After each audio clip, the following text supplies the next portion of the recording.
নেতা বানানোর যোগ্য ব্যক্তিকে অবশ্যই শতভাগ সত্যবাদী, অবশ্যই শতভাগ ন্যায়পরায়ণ হতে হবে। সে নেতা, সে লিডার। এই জন্য আমি বলি, আজকের যুগের মুসলমানেরা মক্কার কাফের মুশরিকদের চাইতেও এই দিক দিয়ে নিম্ন স্তরে অবস্থান করছে। কেননা মক্কার কাফের মুশরিকদের সর্দার আবু সুফিয়ান তার চিরশত্রু মুহাম্মদ সাল্লাল্লাহু আলাইহি ওয়াসাল্লামের নামে জেরুজালেমে বসে বাদশাহ হিরাক্লিয়াসের দরবারে একটা কথাও মিথ্যা বলেনি। কোনো রেকর্ডার নাই, কোনো লাইভ নাই, কিচ্ছু নয়। আবু সুফিয়ান চাইলে সব কথা মিথ্যা বলতে পারে, কেন আমার শত্রু।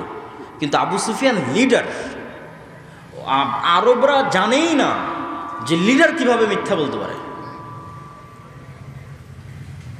তো তার রক্তের মধ্যে নেতৃত্ব আছে। আবু সুফিয়ানের ছেলে মুআবিয়া, আবু সুফিয়ানেরই পরবর্তী বংশধর হচ্ছে উমাইয়া খেলাফতের শাসনামল, মুআবিয়া রাদিয়াল্লাহু তাআলা আনহু। মানে রক্তের মধ্যে নেতৃত্বের গুণ আছে।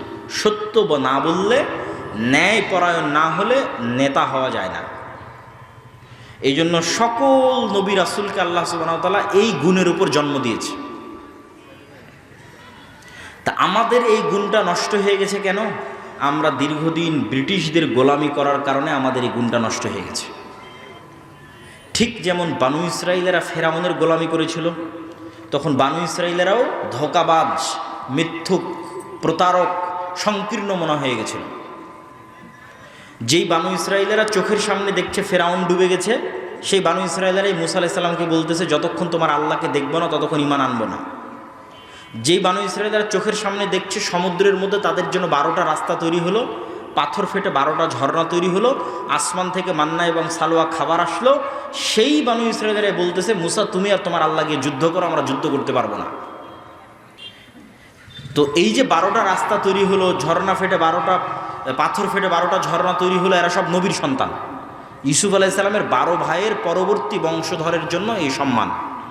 তো এরা কিভাবে এরকম প্রতারক হয়ে গেল, এরকম সংকীর্ণ মনা হয়ে গেল? ফেরাউনের অধীনে এরা 300 বছর গোলাম ছিল।